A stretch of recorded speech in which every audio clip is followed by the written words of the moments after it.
کرام کی بارگاہ میں جی لگا کر ہمارے حضرت محمد کے ساتھ حضرت السلام پیش فرمائیں. اللهم صل على سيدنا شفيعنا حبيبنا مولانا محمد وعلى اله وصحبه وبارك وسلم وبارك صلاة والسلام عليه وسلم صلى الله عليه وسلم. اعزاز ملت سب سے پہلے یہ موقع ہے کہ رمضان مبارک کا آپ جب جائیں گے تو حضرت کی مدد سے تعاون کرتے ہوئے جائیں گے. درخواست ہے بڑے پسند کی بات ہے کہ ہمارے درمیان دنیا اہل سنت کی عظیم شخصیت علامہ مفتی غلام حسین اسماعیل صاحب کی صحبت میں اس خانہ خدا کے اندر موجود ہے. اللہ تعالیٰ اس محفل کو اپنی بارگاہ سے شفیع کا مقام عطا فرمائے. ہونا تو یہ چاہیے تھا کہ حضور والا کا خطاب ہوتا اور ہم لوگ محفوظ ہوتے. آپ کے حکم سے میں مسئلہ ذکر کے حوالے سے چند باتیں آپ کے حوالے کرتا ہوں. توجہ کے ساتھ سماعت فرمائیں. اعزاز ملت، اسلامی تاریخ کا سب سے اہم دن 17 رمضان مبارک ہے. اس دن کو ہم لوگ غزوہ بدر اور جنگ بدر کے نام سے جانتے ہیں. قرآن کریم کے اندر اس دن کو یوم الفرقان کہا گیا، فرق کرنے والا دن. اس دن کی دھاک آج بھی کفار کے سینے پر ایسی بیٹھی ہوئی ہے کہ بدر کی للکار سے آج بھی سارا عالم کفر خطراتا ہوا نظر آتا ہے. عالم اسلام کو یوم الفرقان اور بدر کی للکار کو یاد رکھنا چاہیے. خصوصیت کے ساتھ امت مسلمہ کے نوجوانوں کو بدر کا سبق اور وہ درس یاد رکھنا چاہیے. عزیزو، یاد رکھو کہ جب ماحول بنا دیا جاتا ہے، جب فضا قائم کر دی جاتی ہے تو اللہ تبارک و تعالیٰ کی مدد کا نزول ہوتا ہے. میدان بدر میں فضا قائم کر دی گئی تھی، ماحول بنا دیا گیا تھا تو اللہ تبارک و تعالیٰ نے جو تین ارشاد فرمایا قرآن کریم کے اندر ہے، وَلَقَدْ نَصْرَكُمُ اللَّهُ بِبَدْرٍ وَأَنْتُمْ أَذِلَّةٌ.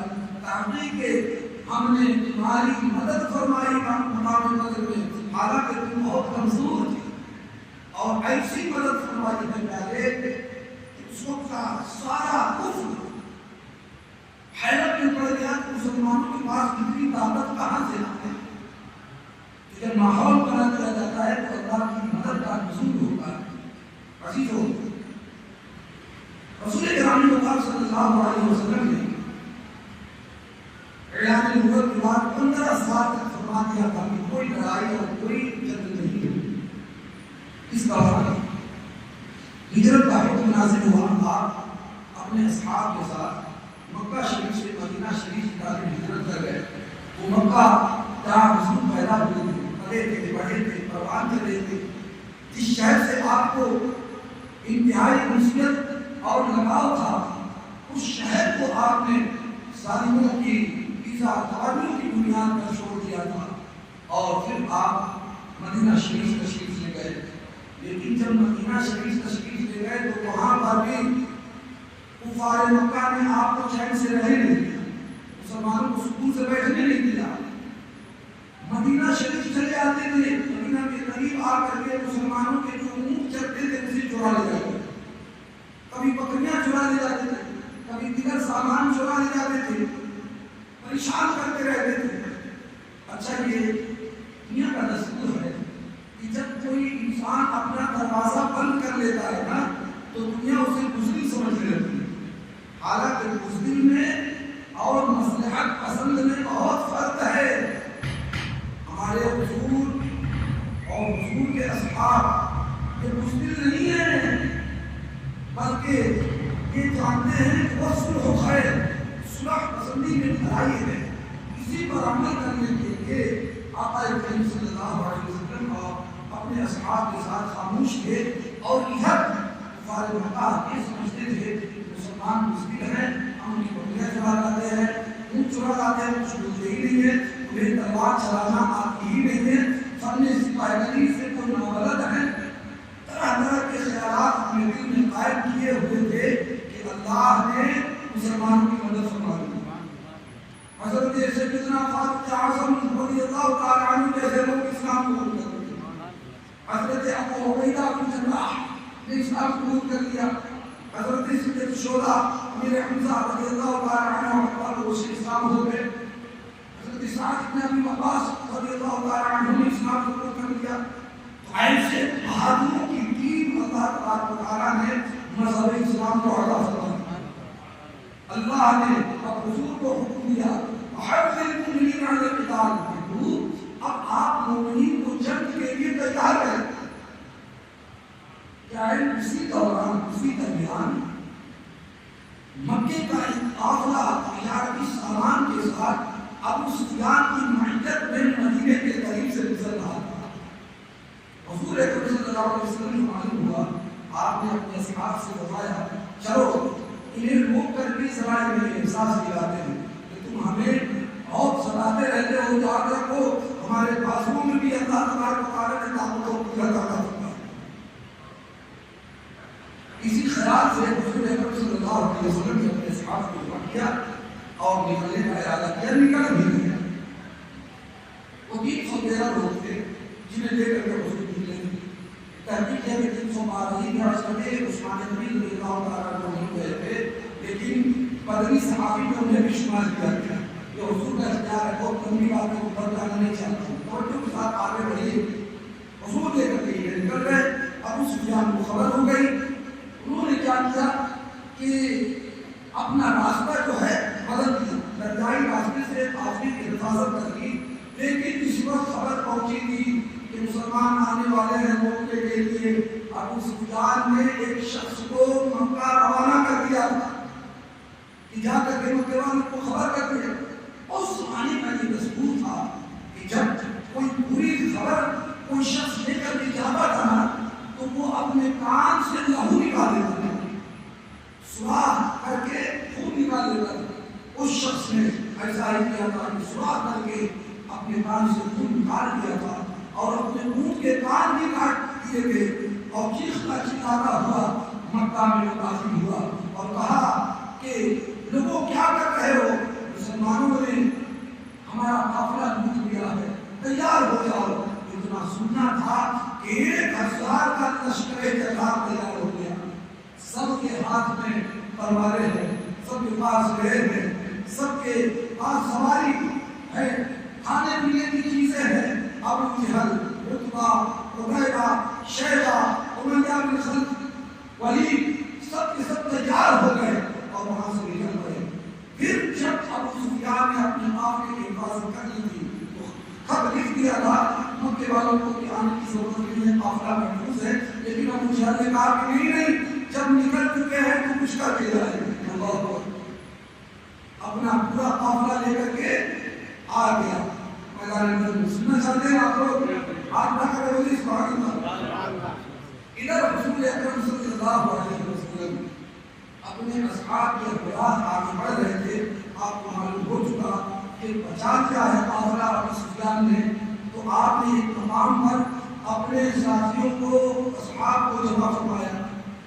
آپ کو اس بات کی بھی اطلاع ہو چکی تھی کہ ابو جہل 1000 لوگوں کے ساتھ آ چکا ہے، تو آپ نے اپنی تعداد دیکھی، اپنے اصحاب سے فرمایا ایک مقام پر رک کر کے کہ سنو، ایسی بات ہے 1000 کی تعداد میں دشمن آ چکے ہیں اور تم صرف 313 ہو، 8 ہی تلواریں، 6 ہی سریں ہیں، چند گھوڑے ہیں، کھانے پینے کی چیزوں کی کثرت بھی نہیں ہے، تو تم سوچ لو، تم اپنی رائے پیش کرو، تمہارا کیا ارادہ ہے؟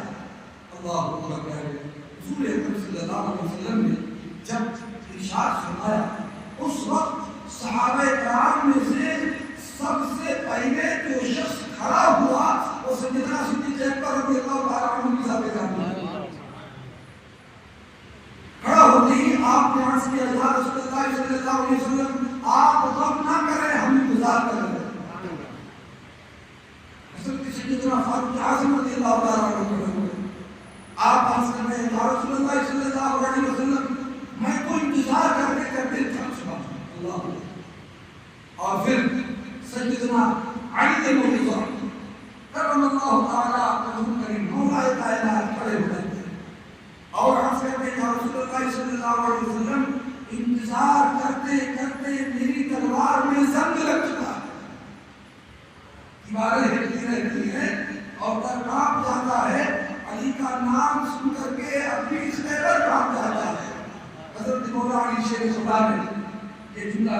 یا رسول اللہ صلی اللہ علیہ وسلم تلواروں میں زنگ لگ چکا ہے، ہم اسے جلانا چاہتے ہیں۔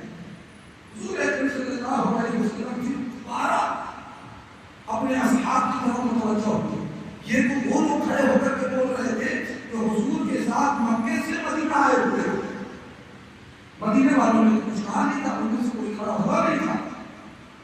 تو حضور دوبارہ متوجہ ہوئے اور مدینے والوں کی رائے جاننا چاہتے تھے کہ مدینے والوں میں سے سب سے پہلے حضرت مقداد کھڑے ہو گئے اور عرض کرتے ہیں رسول اللہ صلی اللہ علیہ وسلم کیا آپ کا اشارہ ہماری طرف ہے؟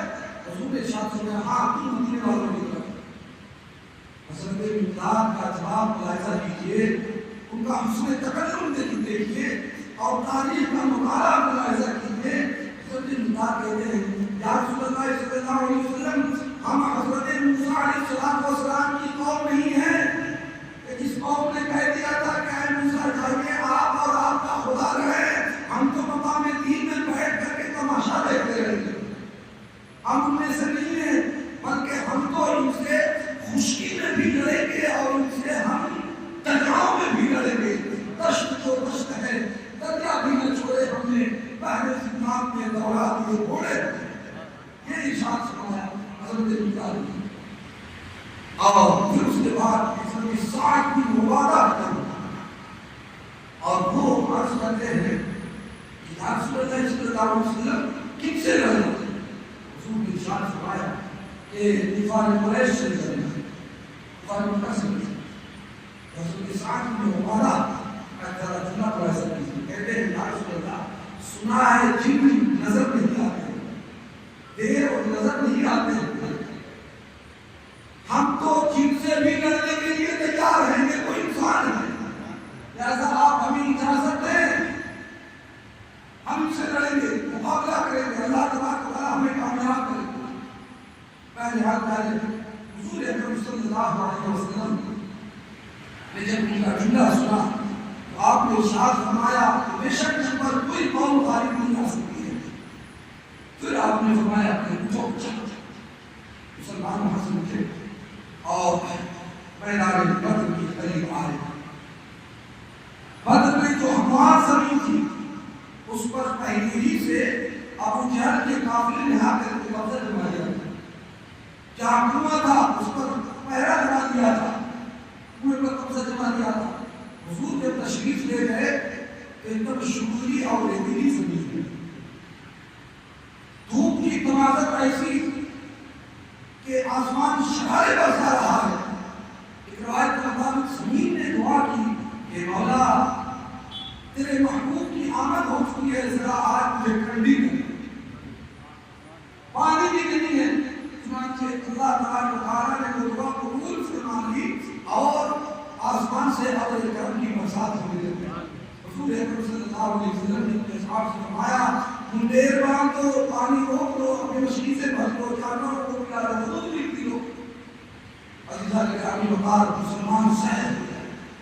ادھر کفار کے لشکر میں پانی سب ہو گیا، ادھر کیچڑ ہو گیا، وہ پریشان ہو گئے۔ چنانچہ پانی کی تلاش میں وہ کافر نکل کر کے رات کے وقت میں مسلمانوں کی کنویں سے آ کر پی رہے تھے اور ارادہ رکھتے تھے حضور اکرم صلی اللہ علیہ وسلم کو دھوکے سے قتل کر شہید کر دیں۔ چنانچہ صحابی نے دیکھیے عرض کرنے لگے یا رسول اللہ صلی اللہ علیہ وسلم مارو اس کو گرا دوں، قتل کر دوں، یہ ہمارے کنویں سے آ کر کے پانی پی رہا ہے کافر ہے۔ رسول اکرم صلی اللہ علیہ وسلم کو سینے میں ایسا عجیب و غریب دل رکھے آپ نے ارشاد فرمایا کہ نہیں اسے چھوڑ دو، مت مارو، کافر ہے تو کیا ہوگا، مخلوق کے خدا تو ہے، اسے پینے دو۔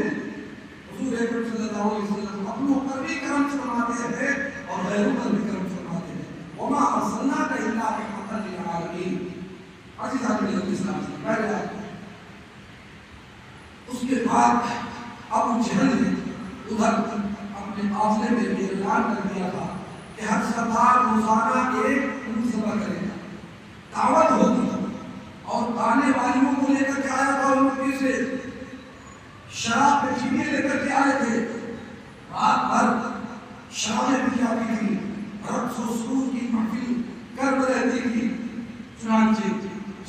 سے پہلے والی رات میں اس نے جاسوس بھیجا کہ جاؤ دیکھو مسلمانوں کا کیا حال ہے، مسلمان کتنے ہیں، ان کی تعداد میں اسلحے کتنے ہیں، قیامت کتنے ہیں، ان کی تعداد کتنی ہے۔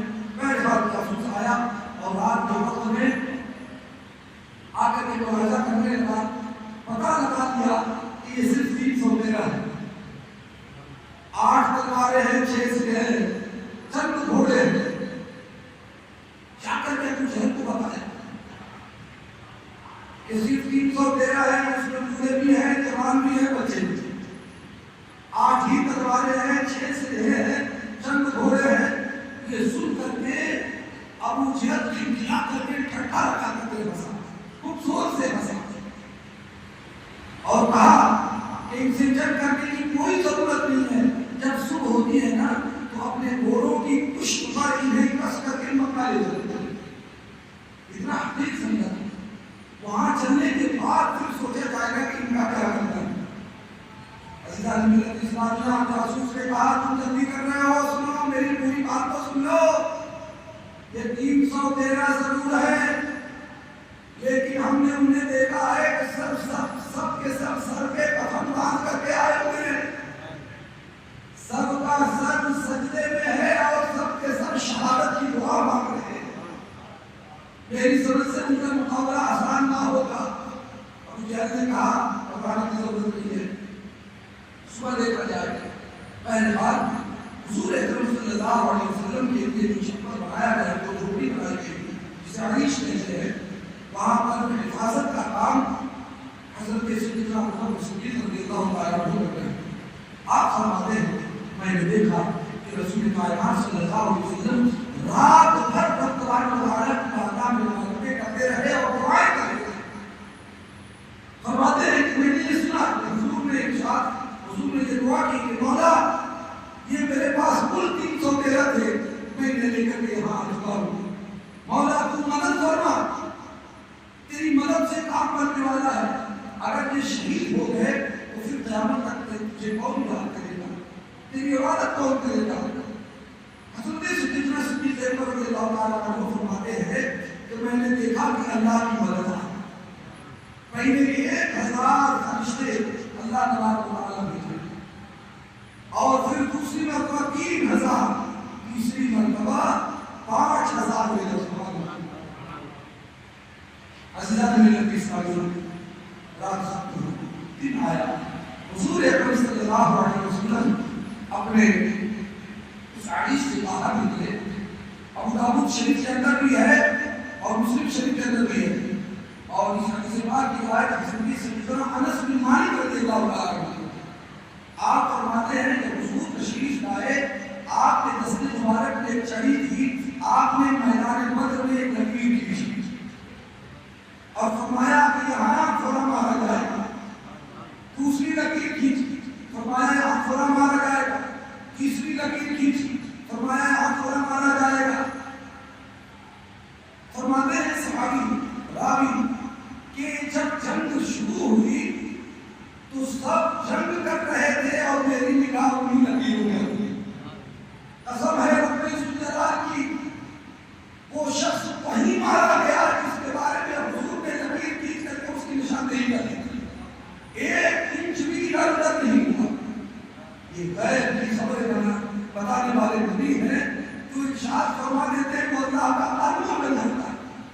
عزیزان ملت، پہلے اس کے بعد حضور نے اپنی اصحاب کی صف کو درست کی۔ اس وقت رسول کائنات صلی اللہ علیہ وسلم صف سیدھی کر رہے تھے، سب سیدھی بھی کرنی چاہیے نا، نماز پڑھ رہے سب سیدھی کریں، نماز دوبارہ پڑھ رہے سب سیدھی کریں، حضور کا ارشاد پاک ہے تم اپنی سب سیدھی کرو گے اللہ تعالیٰ تمہارے دل سیدھا کر دے گا۔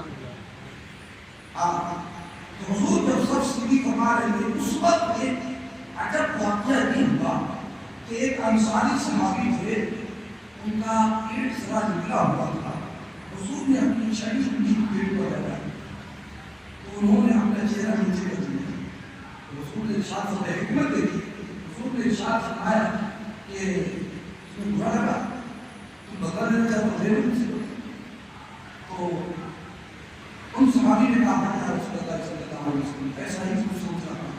رسول اکرم صلی اللہ علیہ وسلم مشکل مبارک سے چادر ہٹانا، چادر ہٹانا تھا کہ مشکل مبارک کا بوسہ لیتے لیتے اور کہنے لگے یا رسول اللہ صلی اللہ علیہ وسلم اب چند دنوں بعد نہ جانے کس کام سے یاد کیا جاؤں گا، سوچا ہوں کہ جاتے جاتے مشکل پاک مصطفیٰ صلی اللہ علیہ وسلم کا بوسہ لے لوں۔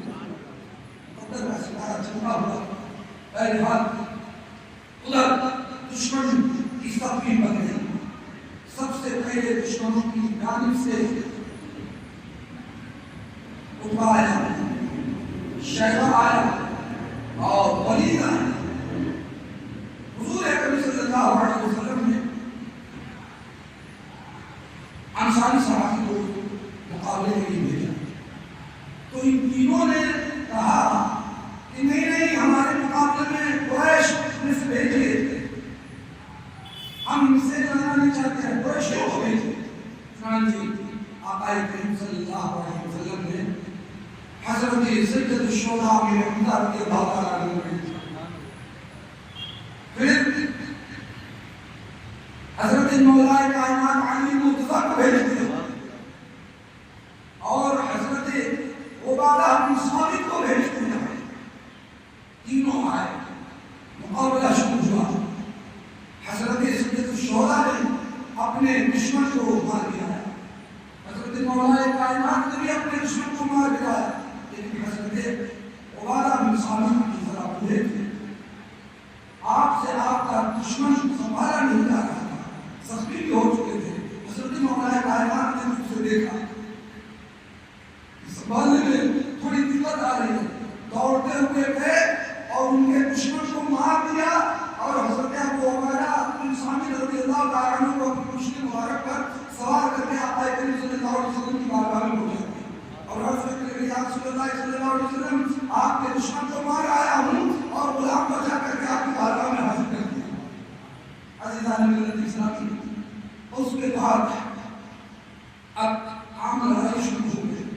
حضرت بلال رضی اللہ تعالیٰ عنہ کے مقابلے میں امیہ آ گیا تھا اور عبدے کے ساتھ اس نے کہا کہ معافی دی جائے۔ صحابہ کرام نے بھی کہا تھا کہ ہاں جو معافی مانگتا ہے اسے معافی دے دینی چاہیے، لیکن حضرت بلال نے کہا کہ نہیں، بلا شبہ معافی دے دینی چاہیے، لیکن میں امیہ کو معاف نہیں کروں، یہ بہت مجھے ستاتا تھا، کلمے کا تانا دینے کا کہ مجھے ستاتا تھا، میں اسے نہیں چھوڑ دیا۔ چنانچہ آپ نے امیہ کو تڑپا کر کے مارا، زمین پر گرا کر کے مارا۔ عام لڑائی شروع ہو گئی کہ اتنے میں حضرت عبد الرحمن بن عوف رضی اللہ تعالیٰ عنہ کی بارگاہ میں دو بڑے بچے آ گئے، حضرت معاذ اور معوذ بن جبل، دونوں حاضر آئے اور کہنے لگے چچا ابو جہل کون ہے؟ تو حضرت عبد الرحمن بن عوف رضی اللہ تعالیٰ عنہ نے کہا تم کیا کرو گے؟ تمہاری عمریں بہت چھوٹی ہیں، تم کیا کرو گے؟ دونوں بچوں نے خوشدلی سے کہا چچا جان مریں گے یا ماریں گے نالی کو، سنا ہے تالیاں دیتا ہے تو محبوب باری کو، اسے ماریں گے۔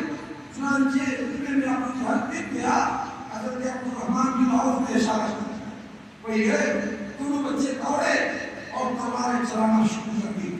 اس نے بھی تلوار چلائی، تلوار کا ایک سر بڑھا کر کے ایک بھائی کے ہاتھ پر لگ گئی اور ہاتھ جو ہے کٹ گیا مکمل، تسمہ لگا ہوا تھا کہ پیر سے پکڑ کر کے کھینچ دیا کہ تلوار چلانے میں کہیں وہ مخلص ثابت نہ ہو، اس طریقے سے اسے مار کر کے فنا فنار کر دیا دونوں بھائیوں نے۔ اور پھر دونوں بھائی رسول اکرم صلی اللہ علیہ وسلم کی بارگاہ میں حاضر آئے اور عرض کرنے لگے یا رسول اللہ صلی اللہ علیہ وسلم، اس امت کا جو فرعون تھا، جو آپ کا سب سے بڑا دشمن تھا، ہم دونوں بھائیوں نے مار دیا۔ حضور نے ارشاد فرمایا کس نے مارا؟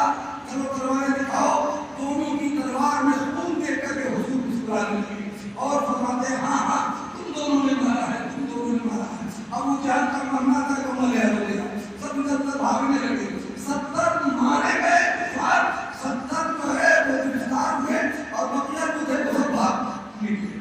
عزیزان ملت اسلامی، رسول کائنات صلی اللہ علیہ وسلم نے ان 70 کفار اور مشرکین کو جمع کروایا اور حکم دیا کہ انہیں کنویں میں ڈال دیا. چنانچہ جب انہیں ڈال دیا گیا تو حضور اکرم صلی اللہ علیہ وسلم کنویں کے کنارے پر آ کر کے کھڑے ہوئے اور ارشاد فرماتے ہیں ان کافروں کا نام لے رہے تھے آپ ان کی ملویت کے ساتھ، اے فلاں ابن فلاں، اے فلاں ابن فلاں، اے فلاں ابن فلاں، کیا تم نے نہیں دیکھا کہ میرے رب نے اپنا وعدہ سچ کر دکھایا ہے؟ حضرت سیدنا عمر اعظم رضی اللہ عنہ کے پاس میں کھڑے تھے، کہنے لگے کہ یا رسول اللہ صلی اللہ علیہ وسلم کیا مردے بھی سنتے ہیں؟ حضور نے ارشاد فرمایا ہاں، جس طریقے سے تم سنتے ہو ویسے ہی مردے بھی سنتے ہیں. اب بتاؤ مردے جب سن سکتے ہو گے بڑے بڑے کافر تو جو اللہ کے نیک بندے ہیں وہ کتنا سنتے ہوں گے؟ ہم یہاں سے پکار رہے ہیں وہاں پر سنیں مصطفیٰ کی سماعت پہ لگ سکتے.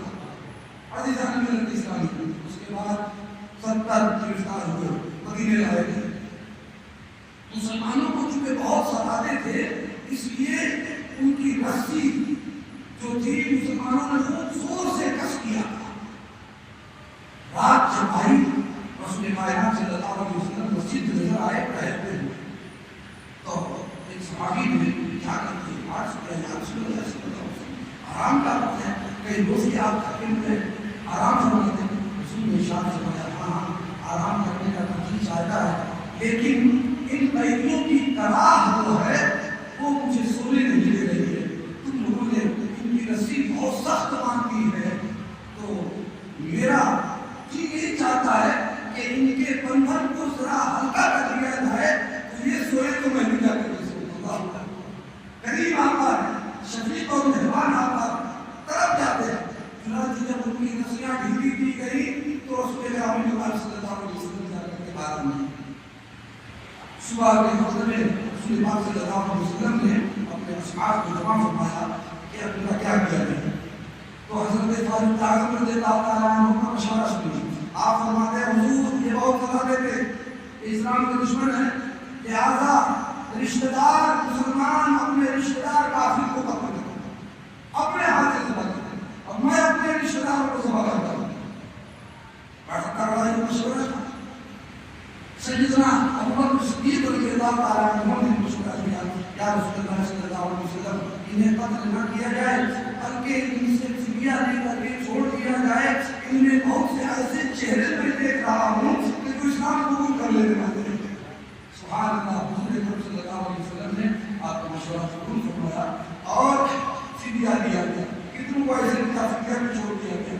ان میں حضرت رسول اللہ صلی اللہ علیہ وسلم کے چچا عباس رضی اللہ تعالیٰ عنہ، حضور کے داماد معاذ بھی تھے. اور یہ یاد رکھیے گا حضرت عباس رضی اللہ تعالیٰ عنہ سے رسول کریم پاک صلی اللہ علیہ وسلم نے ارشاد فرمایا کہ چچا چلیے فدیہ دیجیے. حضرت عباس نے کہا اس وقت ایمان نہیں لائے، ایمان تو سارے قوم کو بتا دیتا. حضرت عباس نے کہا کہ میرے پیارے تمہیں معلوم ہے کہ تیرے پاس مچھلی نہیں تھی. رسول کائنات صلی اللہ علیہ وسلم نے ارشاد فرمایا کہ چچا جب آپ آ رہے تھے لشکر کے ساتھ مزارے بدل میں تو چچی کو آپ نے سونے کی اینٹ نہیں دی تھی اور دیتے ہوئے یہ نہیں کہا تھا کہ اگر میں واپس آ جاؤں تو میرے حوالے کر دینا اور اگر میں اس میں کام آ گیا تو یہ تمہارے لیے کفایت کا کام کرے گا. وہ آپ نے کہا تھا کہ دیا ہے نہیں. اب تو حضرت عباس رضی اللہ تعالیٰ عنہ کا پورا وجود ہے کہہ پڑے بلا شبہ کہہ پڑے اللہ کے رسول ہے اور آپ نے ایمان قبول کیا مشرق کا اسلام ہو گیا. عزیزان ملت اسلامی اس سے حضور کا ایک ثابت ہوتا ہے کہ نہیں؟ کوئی نہیں حضور کا ایک ثابت ہوتا ہے. عقیدے کی بات کہنے آئی ہے وقت نہیں ہے اس لیے جو ہے مختصر کر دیا. میرے عزیز ہیں میدان بدر کا پس منظر ہمیں یہ بتاتا ہے، ایک سبق ملتا ہے کہ انسان خوب زیادہ فوج جمع کر لے، رسائلی ہتھیار بنا لے، مار کرنے والے جہاز تیار کر لے، قسم قسم کے ہتھیار سے اپنے آپ کو اپنے لیکن اگر اللہ کی مدد نہ ہو تو کامیابی ملے گی؟ بولیے نہیں مل سکتی ہے. لیکن اگر لوگ تھوڑے ہوں، آلات حرکت بھی ان کے پاس کم ہو، وسائل نہ ہوں، لیکن خدا کی ذات پر اگر بھروسہ ہو تو میرے پیارے اسی تعداد کی مدد کی جاتی ہے اور اسی جماعت کی مدد کی جاتی ہے. تو جنگ بدر میں مسلمانوں کے کردار نے یہ ثابت کر دیا ہے کہ تعداد سے کچھ نہیں ہوتا ہے. تم ملت میں رہو گے لیکن اگر تمہارے دل میں اللہ اور رسول جگہ پاتے ہوں گے تو یاد رکھو اللہ تعالیٰ تمہاری نصرت اور تمہارے لیے کامیابی مقدر فرما دے گا.